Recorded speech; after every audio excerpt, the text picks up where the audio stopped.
Welcome to the Trading with Venus podcast, where we help you establish strong trading habits, generate consistent profits, and create the lifestyle you desire for yourself and your family. Now your host, Raman Gill.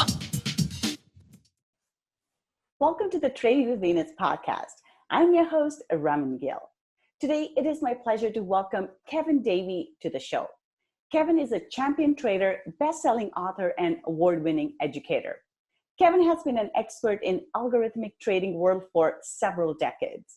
For 3 consecutive years, Kevin competed in the World Cup Championships of Futures Trading, where he finished in the first or second place, achieving results in excess of 100% in each year. Kevin develops, analyzes, tests, and trades algo trading strategies in the futures, stock, and forex markets. He also helps small groups of traders significantly increase their trading prowess via his algorithmic trading workshop called Strategy Factory. Beyond his course, Kevin also helps educate the trading community via his best-selling trading books called Building Winning Algorithmic Trading Systems, Introduction to Algo Trading, and Entry and Exit Confessions of a Champion Trader. Let's welcome Kevin to the show. Okay, you ready? Sure. Kevin, welcome to the show. So to start things off, tell us a bit about yourself. Okay. Well, my background from school is in engineering, so I have a real technical type background. I've always liked math and that kind of thing. And what I started to do once I got into the working world was I started to look into investing and trading, so stocks, and then I looked into futures and forex and a bunch of other things. And what I found when I started looking at it, it really kind of gelled with my background, and I like numbers, and so working on trading systems and trying to figure out how to beat the market was just kind of a natural progression. So that's kind of how I started in all the investing and trading. And then as time went on, I got more and more sophisticated and started looking at more sophisticated means of generating returns. And so it's kind of been a progression over the last, I'd say almost 20, I think it's like 27 years since I actually started doing this, that I've been actually trading and investing. Thank you. So tell us a bit about yourself personally as well. So we heard about your trading, but tell us a bit about yourself. What do you like to do outside of trading, and what interests you besides trading? Okay. So I'm married. I live in Ohio in the U.S. and I have 3 kids. And so nowadays, most of my free time that I'm not doing some kind of trading stuff is actually spent with them doing, whatever kid activities they want to be doing. So I'm kind of somebody described me as an Uber driver, for my kids, because I'm always shuttling them somewhere and, they have to do something. So that takes up a lot of my time. And then other than that, I just like to watch sports or attend sporting events, concerts, and that kind of thing. Yeah, I know all about shuttling kids and being an Uber driver. I tend to do a lot of that myself as well. So you told us how you got started in trading, and you've had a long journey in trading. So tell us about some of the challenges that you have faced. Like, was there a time when you felt like you were not getting it, you were failing or hitting your head against the wall? And how did you then manage to get past that? Okay. Yeah, probably, there's still times where I feel like I'm banging my head against the wall. Even after all these years, you'd think it would get a lot easier the more you get experience at it. And what I found is it actually remains just as tough, whether that's more competitors coming in or things getting more complicated. It never seems to get easy. But a lot of my early trading was probably similar to what a lot of viewers and listeners might have, where you get into the markets and you think, oh, this will be easy. I'll just try something with some moving averages and, you put it on a chart and wow, look, if I would have bought here and sold here, it would have been so easy. And I did a lot of that. And, I went as far as trying that. And then after a few trades, I saw, oh, it doesn't work. So I'm going to do the exact opposite. And then, of course, that didn't work either. So it was a constant battle of, trying some things out, not really testing them properly, and then losing money, and then replenishing the account and starting over. And that went on for quite a while. And I finally got to the point where I'm like, I know I'm doing something wrong. And I really kind of sat back, took some time, read a lot of books. Most of this was pre-internet era, so there really wasn't a lot of good trading information that was out there, just besides books. So what I ended up doing was I did a lot of research, and what I found were a couple common themes of, how to test trading strategies, for example. So you could do a moving average crossover, but if you were going to do it, don't really optimize it, things like that. And what I started to do was kind of put my own plan together of how I would test that made sense to me. And then I started doing it and started having some little success with a small account. And then it just kind of grew from there. I would get more complicated, add some things, and then eventually I tried to lock down the process I used to make something repeatable. So, what I didn't want to do was today, I'm going to find something to trade from a book, and the next day I'm going to read a magazine and find a different way, and just go from one to the other, because a lot of people do that where they just hop around. So I was able to come up with an approach that I could stick with and that seemed to be generating good results. And then it just became a matter of doing it over and over again. And that's kind of where I'm at today. Yeah, and a couple of things that you touched on there that I'd like to follow up on. So one was, you mentioned that even though you've been doing it for 20 years, it is still hard, right? So I find many times people think that once we have been doing it for a bit, you're there, you have arrived, right? Now you're perfect and never make any mistakes or trade. You never lose trades or never have drawdowns or losing weeks and months. So that's something that I want to maybe explore a little bit more. So what do you find, what causes these challenges that we have to face, even though we are at a different level in terms of years of experience in trading? I think there's a couple things. One, the whole human part of it, you're dealing with money. And I think the emotions never quite go away. And it doesn't matter if you're discretionary trading or you're algo trading, kind of like I do, where I just let the computer do all the rules and execute trades. There's still emotions. So that is really hard to overcome. It kind of gets easier with time, but still, anytime you're dealing with real money, there's going to be that. And so you got to deal with that. And the other thing I found is as the tools have gotten better. So for example, I'm doing algo trading, which is just my preferred way of trading. What I've found is there's a lot more people now algo trading than there were 5-10 years ago, especially 15 years ago, because the tools are so much better.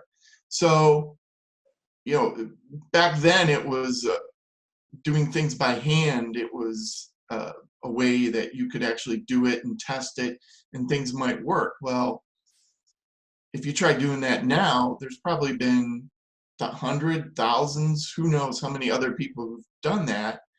And now what little edges might have been there back then have kind of disappeared. So you got to look for new things. You got to try some new approaches and try to be a little unique. So you're constantly fighting not only yourself with the emotions, but you're also fighting all these other market participants who are jumping in. And, a lot of them come into it and think, oh, this is going to be easy. And, they get all the latest software and, they start running tests over weekends, that kind of thing. And some of them end up doing pretty good after they get used to things. And so the competition's a lot tougher. And also, I find markets are dynamic too. You know, President Trump says something and market shifts completely. So there are so many different things that are coming into the market. Central banks are changing monetary policy these days. And then President Trump, US and China, negotiations going on. And we have Brexit that changes daily. So all these comments tend to drive the market as well. And I find a lot of people forget the overall market. They get so concerned about moving average crossover and other indicators, but they forget what's going on with the overall market. And I find that causes a lot of people difficulty as well, just not understanding what's going on in the markets.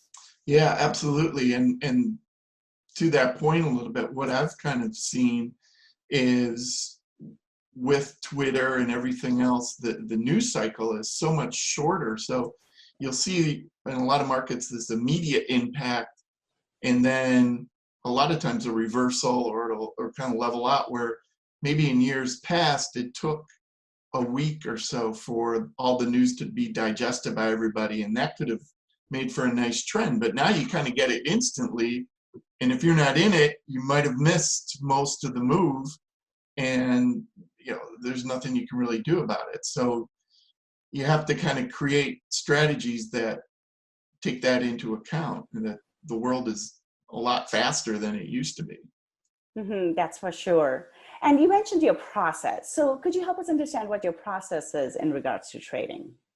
Okay. Well, what I like to do is when I'm developing a trading system, so I develop an algo, it's all the buy and sell rules are in the code. So when it works right and you have it set up, you can run it automated. So I don't even necessarily have to be there.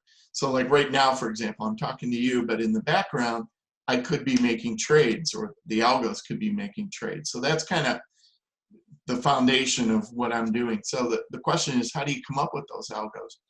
And what I've been able to derive after all these years is a process for taking an idea. Well, even before that, step back, you really have to know what you want, as far as like return and what kind of risk you're willing to accept. You can't just say, hey, I want a system that makes $1 million a year kind of thing, because without risk, to give it context, how do you actually do that? So that's the first thing. You kind of got to know where you're going with this. So a lot of times I'll say, well, I want to create a strategy for the euro currency, for example. And here are some of the things I want it to do, its risk profile. So I have all that kind of in the back of my head, because that's my goal. Then what I'll do is I'll actually come up with an idea. And the idea might be something I see on a chart. Maybe it's a pattern. It could be something I read in a book or a magazine. It could be something I've found on the internet. There's tons of different places to get ideas. And, the problem with it is most ideas are garbage, unfortunately, especially once you factor in slippage and commissions, because those costs just kind of drag you down. And even, in the stock market, so I'm talking mainly about futures, but even in stocks with the zero commissions, you could still, the slippage, you're paying the spread every time you're entering usually, that can kind of grind you down. So a lot of ideas that without trading costs are good, turn out to not be good once you actually test them with some real world trading costs. So that's probably the first step, is come up with an idea after you have your goals. Then I go through a testing process that includes some simple tests that just say, okay, well, maybe the strategy is going to work. And then you can play around with it and add some rules and modify it. I do a lot of modifications to any strategy, but I try to do it intelligently, where you just don't try 100 different things and let them all run and see what comes out to be best. That doesn't work. But once you do some initial testing, then I kind of go on and I do something called walk forward testing, which is kind of an advanced topic. I do Monte Carlo simulation, where I simulate trades and run some random cases. And then once it gets through each of these steps, at the very end, I kind of watch the strategy live for a few months. And depending on the strategy, it's got to perform to a certain extent as well as it did during your testing. You know, we've all seen back tests, you know, and that's the big fear with back tests. We've all seen them where they look great, and then as soon as you start trading them, they go straight downhill. And you're thinking, what happened? It worked for the past 10 years, and now today it stopped working. Well, one way around that is to make sure you test your strategies in a live environment. It doesn't necessarily have to be with real money, but if you set it up correctly, you can actually test the strategies live and get their performance and see how they're doing. So that's one way to weed out bad strategies, because at the end of the day, it isn't the back test that's important, it's that live performance. And I've talked to tons of people, seen a lot of strategies over the years, and I think most people tend to get hung up on creating these back tests that just look great. You know, I remember talking to one person who wasn't even trading at the time, and I think he had under a $5,000 account, and he was talking about how his back test looked so good that he was pretty confident he'd be a billionaire in the next year from trading, which is crazy to anyone who's traded, but he had never traded, and so he was believing his historical test. And it's things like that that I think a lot of the new people fall for, that you just can't fall for it. And you know, you do it once or twice. I certainly have done it early on. I was believing those back tests, and then things went south and had to regroup, and then it finally dawned on me and said, well, the back test is good to a certain extent, but you got to watch out for it. So that's kind of the whole process I use. And then it's, once you create one strategy, it's a matter of just repeating that. And so you try to create 10, 20, 50, however many you want, to create a diversified portfolio. So I try not to put all my eggs in crude oil, for example. I try to be in crude oil and gold and soybeans and, you know, the mini S&P. So you try to be in a bunch of different markets to kind of reduce your risk, spread your risk around. Actually, you mentioned the $1 billion account thing there. So I find a lot of times traders have unrealistic expectations in terms of returns. So what would you say is a good return to have that most good traders would get in a market? For my own personal trading, my goal is always a return to drawdown of 2. So let's just say I can stomach 25% drawdown, then I would be happy with a 50% annual return. So it's a 2 to 1. And if you look at what most professionals are doing out there, they're more of they're happy a lot of times with a 1 to 1.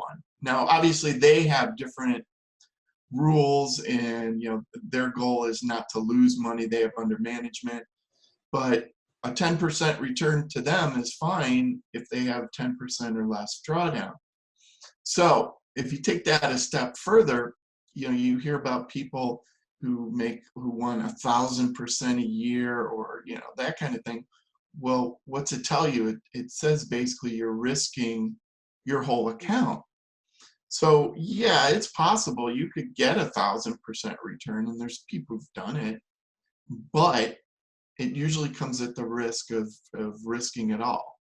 You know, a good example is Larry Williams, who the legendary trader. He won a trading contest back, I think, about 35 years ago, and he ended up turning $10,000 into over $1 million in a year. I mean, phenomenal performance. I think it's like 10,000% or whatever it is.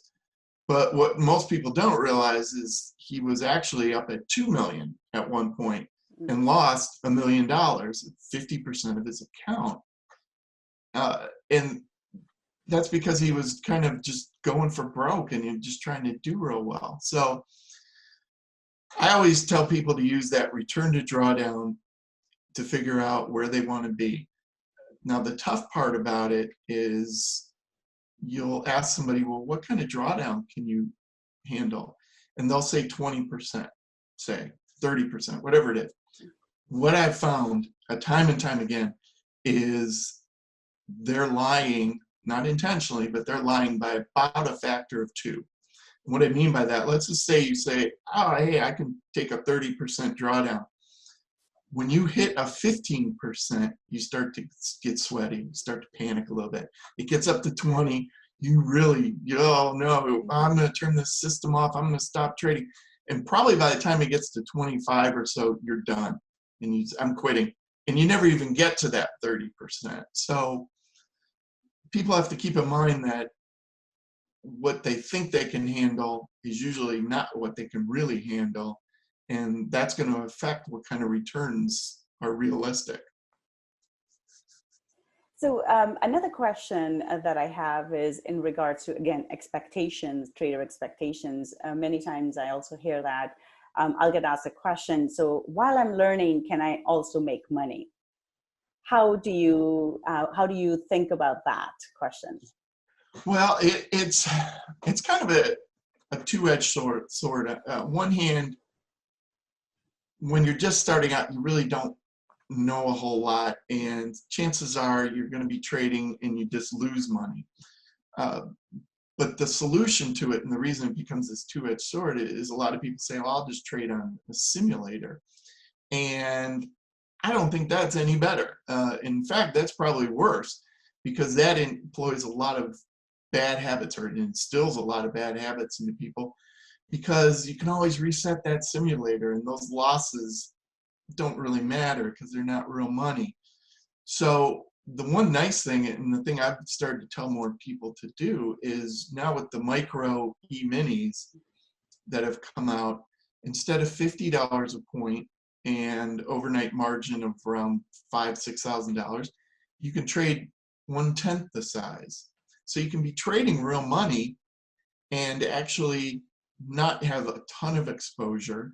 And that's probably a good way if you're anxious to trade, because everybody who gets into trading wants to start trading immediately. I mean, that's the way it is. So if you're going to do that while you're learning, one way to do it would be to use those micro minis. And then at least you're not going to go bankrupt. You're not going to lose a whole lot. And you're probably going to learn some valuable lessons, even though it's a small amount of money. So that's kind of what I would recommend. And if you can't really afford that, just wait and learn. There's a lot of people who try to enter trading with like $100 or something. And, what ends up happening is when you start with a real small amount of money, your risk of ruin is really big, even if you have a winning system. The example I always give people is, imagine you're opening a casino in Las Vegas and you're the owner, right? And you've got to figure out how much money to have in your cashier vault, right?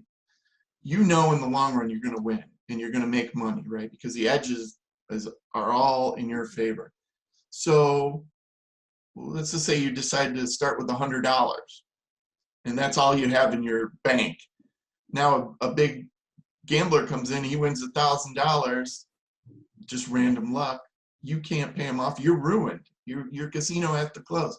But if you had $1 million in your vault, that guy isn't going to wear you out. Probably nobody is. So that's something people have to keep in mind is, you can start small. You can start while you're learning, but just realize the odds are more against you with smaller amounts of money.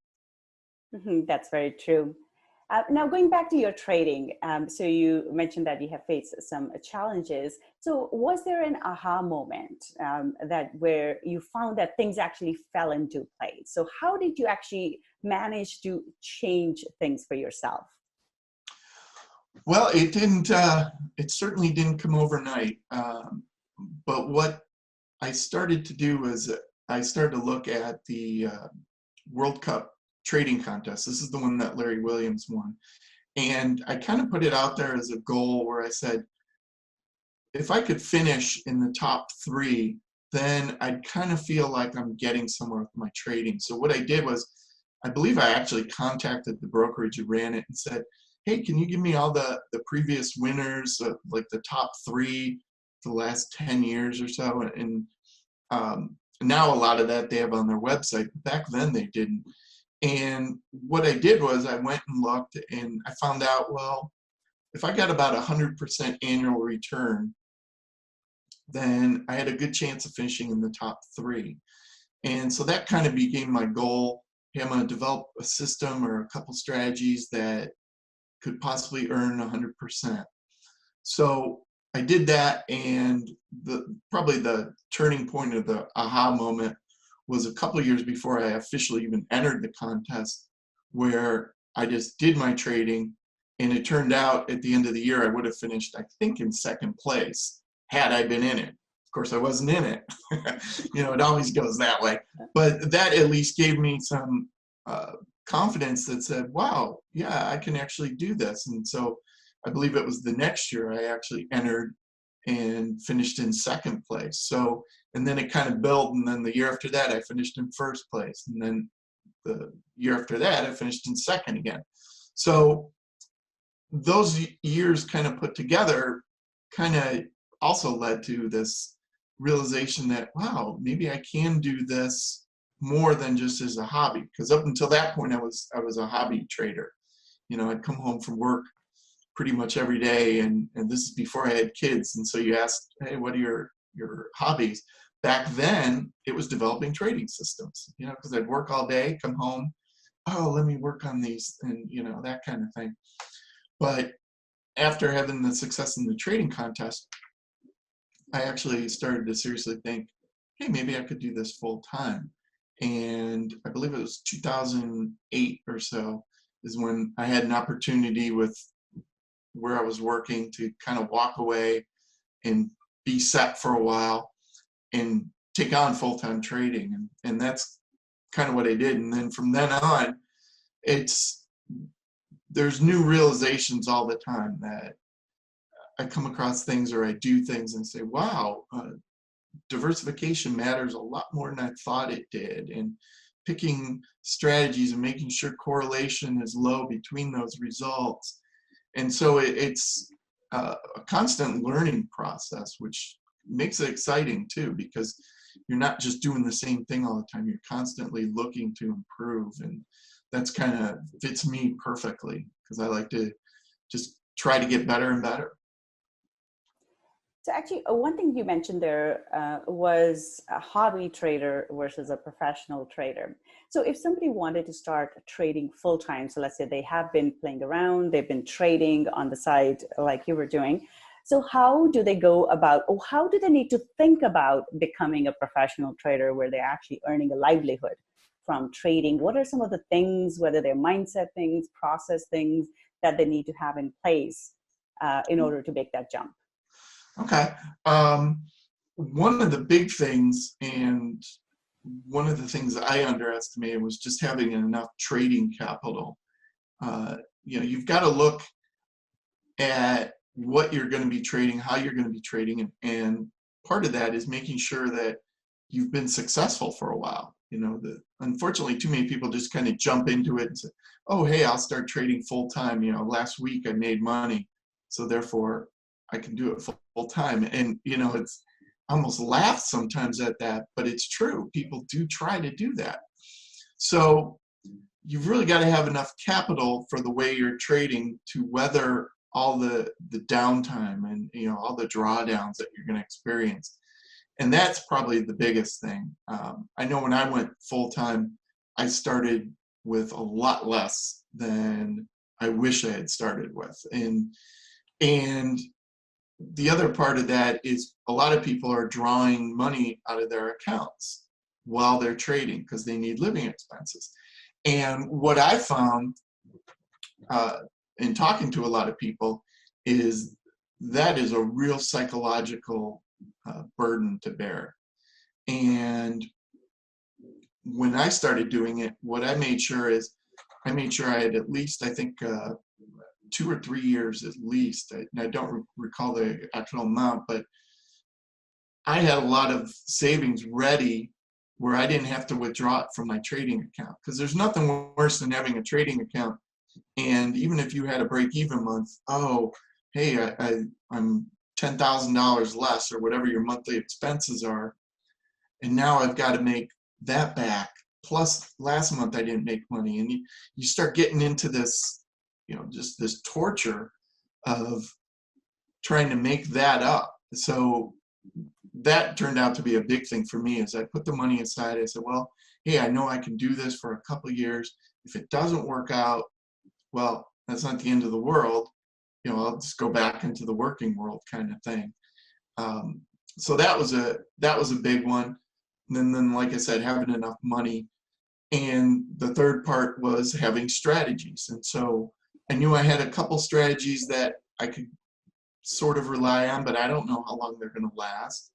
So I had to think about, well, how am I going to do research and development to build more strategies? And so you put those things together, and it definitely becomes more than a full-time job just to kind of keep up and keep developing and manage everything. So in terms of the capital requirements, what would you suggest is a good amount of capital that somebody should start with so they're not having to, feel the stress every month? Well, if you're gonna start with the full-time first, make sure you have a couple of years saved up, and that's to the side. So that's not even part of your trading capital. And then the way I'd look at it is, let's say you're planning on 20% a year, as just a number. It could be 50% a year, it could be 100% a year. But you base it on what kind of risk you're willing to take. I would plan on the first year being break even to only a little positive. Would you be happy with that? Are you going to be happy just kind of being stagnant for a while? And so that kind of depends on the person. Now, most of the trading I do, for example, is more long-term. It lasts days or weeks. And to do that full-time and be successful and draw, the equivalent of a full-time salary, a reasonable one, you're definitely in the six-figure range as far as account size to start. You can't really start with $5,000 and expect to make $50,000 in a year. Sure, there's people who've done it, but there's probably 10 times as many or 100 times as many people who've lost the whole 5,000. So again, it goes back to what we were talking about earlier. You got to be realistic about what you can do and can't do. And if you find whatever capital you have to start with, you need every year to make 100% return, that's going to be really tough. It's going to be really tough to make a full-time living out of it. So in my case, what I did was I started out probably with like a $5,000 account, trading one strategy or two strategies. And it took a few years to build it up. But what was nice was I was building it up. I was proving to myself that things were working. And then it finally got to a point where I said, hey, I think I can do this full time. But the amount I started with was a lot lower. It was somewhere, I believe, in the 5-figure range. And I wish I had started low to mid 6 figures. And so now you might say, well, who has that to start trading full time? Not a lot of people. But that should also be a tip off that, hey, maybe you shouldn't be even thinking about full-time trading until you get to that point of, having that part-time success. And then you can start thinking about the full-time aspect of it. I think too many people just, hey, I lost my job last week, or I'm retired. I want to start making money full-time doing this, and they've never traded before. And that's tough. And I think that's why a lot of people fail at it. They have unrealistic expectations about this. I actually got an email from somebody just the other day, and they were saying they're brand new to trading and they have $2,000 in their account and they would like to make $2,500 every month.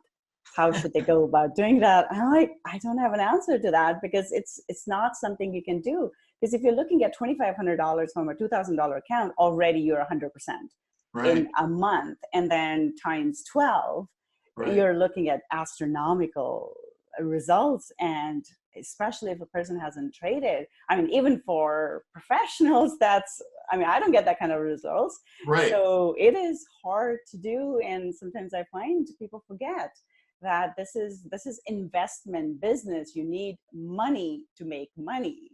Right. Just like real estate, you can't go with $500 or $2,000 and say, I want to buy a $20 million building. It's just not going to work. Right. Right. And it sounds like you're a lot more gentle than I am when I talk to these people, because usually I just say, don't trade. And inevitably they get mad at me. And I try to explain, you're just going to lose your money. I get this from more from retired people than from young people, where, they're, hey, I'm in my mid 60s and I've got to earn back money and make more money and that kind of thing. And I just tell them, trading's probably not the thing for you to do. And what I've always told these people is, I know you're going to do it anyways. Okay, you're going to find somebody out there who's going to tell you, oh yeah, you can make $2,500 in a month with a $2,000 account, to use your example. People will tell you that. I said, if you start with that amount and you get successful, let me know, because I want to follow what you're doing. And I've been telling people that for 5-10 years now. And no one has ever come back and said, Kevin, you're an idiot. I was able to make millions off of my initial $500, $1,000. You give terrible advice. No one's done that. And, either maybe they're so happy that they don't want to gloat, but my guess is they'd be gloating and they'd be telling me that. And the reason they're not doing it is because it's not happening. And you've obviously seen that too. Yeah, there's a lot of, I find sometimes also educators, we in our business create, or in this industry, create unrealistic expectations. I find I'm always having to temper everybody's expectations down. Yeah. Whereas there's a lot of this, you can get rich quick, which there is no such thing as get rich quick. It's just a profession like anything else. And you have to work at it, right? If you Right. have the aptitude for it, and you can put up with the stress that comes along with it, then it's a good business. I mean, there's a lot of benefits. You can trade for, you don't have to spend the whole day trading. And for somebody like myself, who's a mom, I can go do other stuff with the kids, like, but there's a lot of freedom that comes with it, but there's also other aspects of it, like stress that you have to take, and things not going drawdowns and stuff like that, which is a reality of the day-to-day, which a lot of times people forget. But we also tend to show this, or, well, I don't try to do this, I try to temper it, but I find a lot of people in our industry will say, oh yeah, you can do this. Like you said, double your account every month. I found that it's just not Right. sustainable. And, a good example of that is, like, a lot of people nowadays said, well, wow, if I had bought Apple stock in 1990 or 1995 or whenever, I'd have so much money. And, what they forget is, to get to that point, you had to go through a lot of hardship, and that's what trading's all about. People now don't realize that Apple, just as an example, was on the verge of bankruptcy, and they were basically almost done. So if you had bought stock then, it didn't look like a sure bet. It looked like it was going bankrupt. But a lot of people, I think they tend to see what trading is. They see the start point and the end point, and they don't see what happens in between. And the in between is what kills you, because that's where you have the drawdowns and the moments where you think, I can't do this. I can't go another day with a drawdown. But that's what you have to do. I mean, I've literally had years where 10 months of the year I'm either break even or losing money, and the other 1 to 2 months is where all the money's made, and it makes up for it. But I never know when that's coming. I wish I knew. And the guy, I'm going to trade May of this year, and that's it, because that's where I'm going to make all my money. But Yeah, you're right. The expectations, along those lines, people think it's so can be consistent that I can do this every week and make money every week. No, you're not. A lot of times you're going to lose money in a week or even a month, but then all of a sudden you might get a windfall if things work out right, and it might make up for all this. So there's a lot of things with trading that just make it the enemy of most people, and that's why a lot of people, I think, fail. So going to the mental side of things, how do you manage the mental aspect, the psychology of trading, as well as the mental side of it? So you're a family man. I have a family myself. So how do you keep the stress of trading or everything that comes along with it from interfering with your family life or just your life in general? How do you manage all of that and still stay positive? And go about your day? Yeah, it's a good question. The first thing I do is now I usually only look at my overall equity. I try to only do that about once a week. I'm not quite there, but I used to be at the point where I was doing it every day. And every day at the end of the day, I check all my equity from all my accounts. I add it up. Oh, I made this much money, or I lost this much money. And then I kind of I lost money. I'm kind of a little down, that kind of thing. And after a while, I realized, well, day to day, it almost doesn't matter. What matters more week to week or month to month even. And then I found that reduced a lot of stress because I wasn't worried. I wasn't bummed, oh, I lost money yesterday, and you don't have that kind of thing. So that was one thing that I found out helped me a lot. The other thing that was kind of interesting was when I first started trading full time, my wife is a part-time teacher, and so she'd come home and say, oh, did you make money today? And usually she could just look at me and be like, oh, you lost money. I wouldn't even have to say anything. And so I said, well, if I'm showing that, then it's getting to me somehow. Okay, how can I get around that without internalizing it? So it became a game for me, where I said, she's not going to be able to figure out, and the reason she won't is because it really won't matter to me if I gain or lost money. What'll be important is if I traded correctly. Did I follow my systems? Did I correct for any errors or mistakes that happened during the day? Not did I make money? So after a while, I kept doing that, and finally she gave up because she couldn't tell. She couldn't tell if I made money or lost money. Even now, every once in a while, she'll say, how are you doing this year? It's gotten to that point. It's gone from daily to a year, and she has no real idea. I could be up hundreds of percent. I could be completely wiped out. Neither one of those has happened, but she wouldn't know. And because I'm not expressing that. And so to me, keeping that, I don't want to say bottled up because that's bad, but where it just doesn't matter, turned out to be a really big part of what I'm doing. So that way I can continue on and just keep pushing and know, well, hey, I have a process that I've used for a long time that works. Yeah, it can be improved. I got to keep doing that, but I don't have to worry day to day. And that's probably the biggest psychological thing is you end up focusing on what you're doing and not necessarily the end result. And that helps out a lot. Yeah, I find I've gone through a similar process as well. Before, my husband could tell every single day whether I had a good day or a bad day. Now I find he only finds out when I'm really hurting for some reason. If there's things haven't gone my way and I've just been hitting my head against the wall, only then he'll find out that I'm just frustrated about it. But usually, yeah, he can't tell what kind of a day I've had, but it's taken some time to get to that point.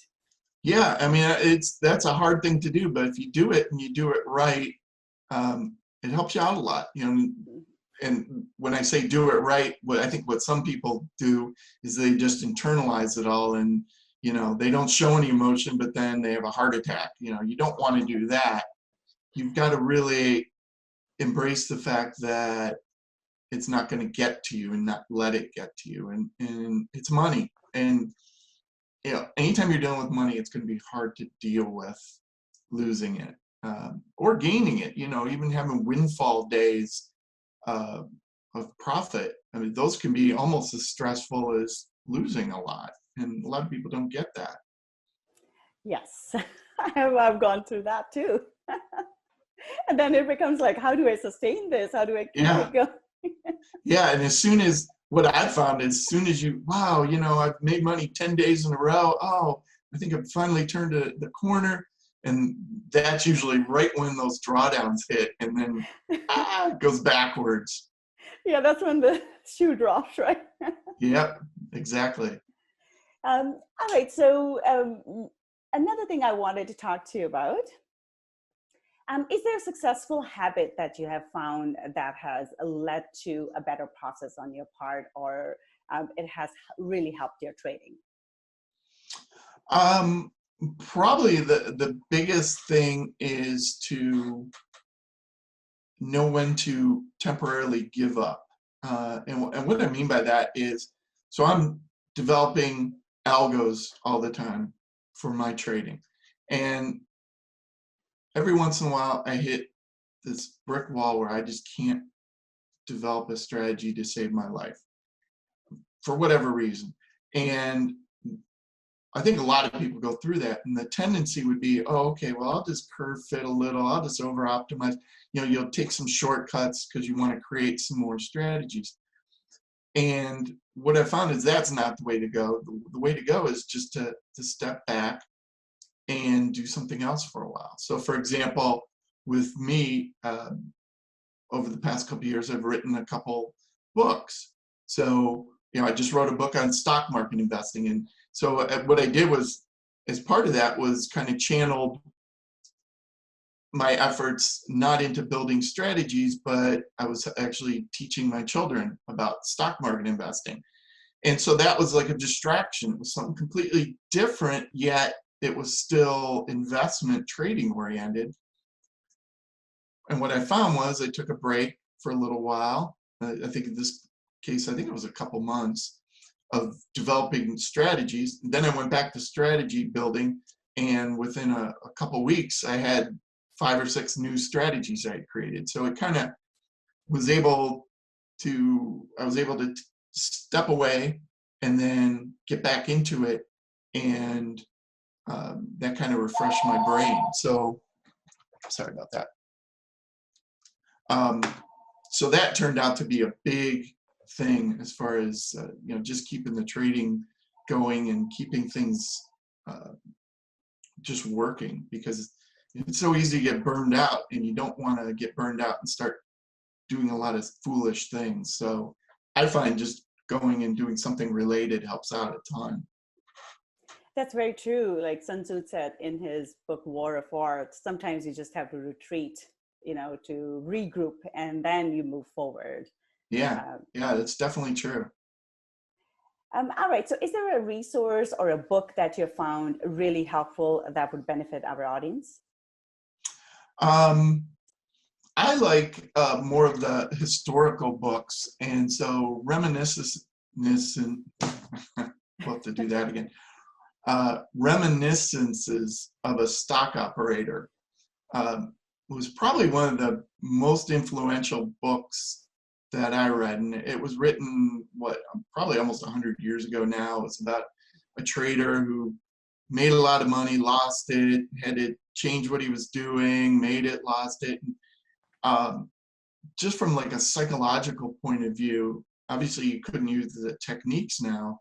In fact, I think a lot of them were illegal or are illegal, what he used to do, but it kind of gave me a good sense of the mindset you need.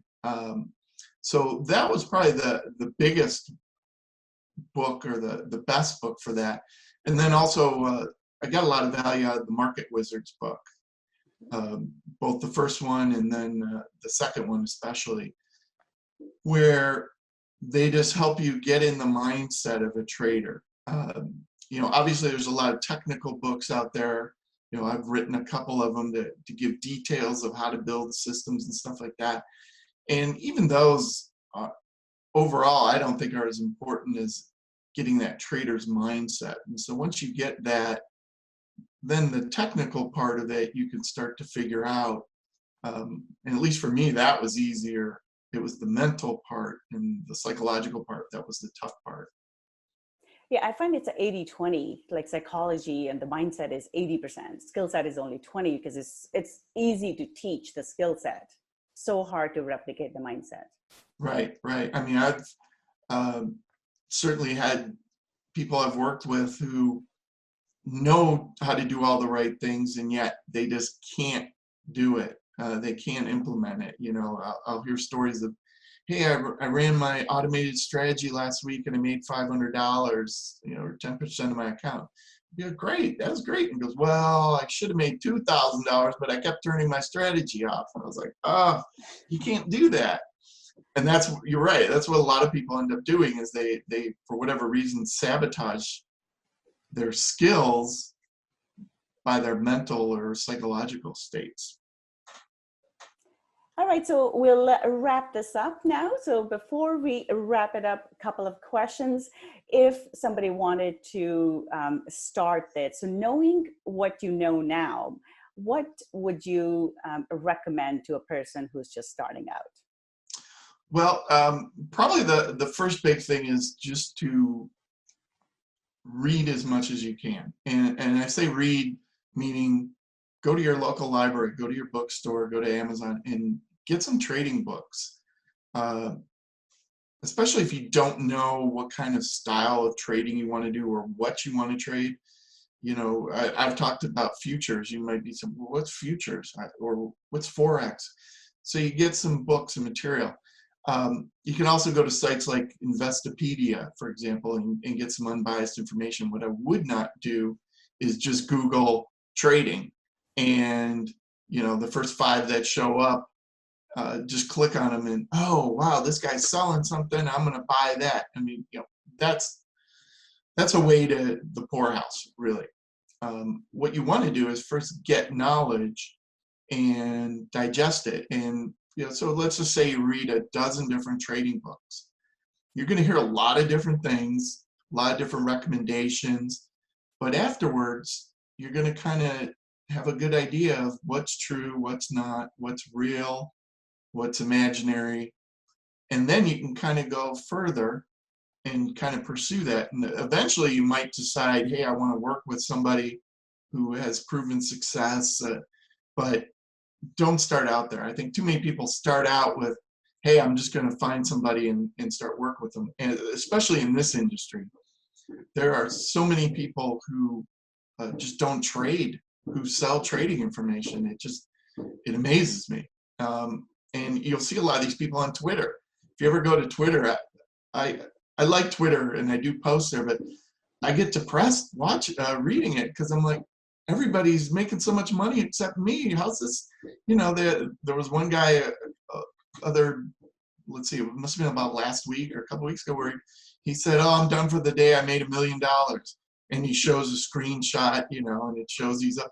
And I'm like, wow, I haven't made $1 million, And people fall for that, and it's tempting. And so that's the thing you got to watch out for is don't just rush into paying for information. So that's why I mentioned the library. You can get a lot of trading books at your local library for free.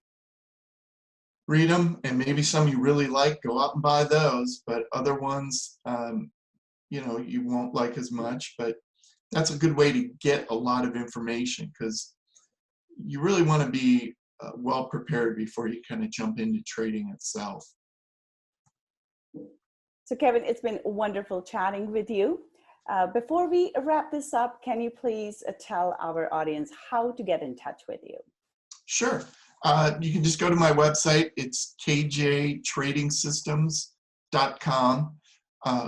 And there's ways to contact me on there. You can also just Google my name, Kevin Davey, and on all the Kevin Davies in the world, I think I'm probably come up at the top now. And website, Google. You can find my information, send me an email, or there's contact forms on my website, and you can get in touch with me that way. You can also go to Amazon, and if you Google my name, you'll see a bunch of my books, and that's probably a good place to start too.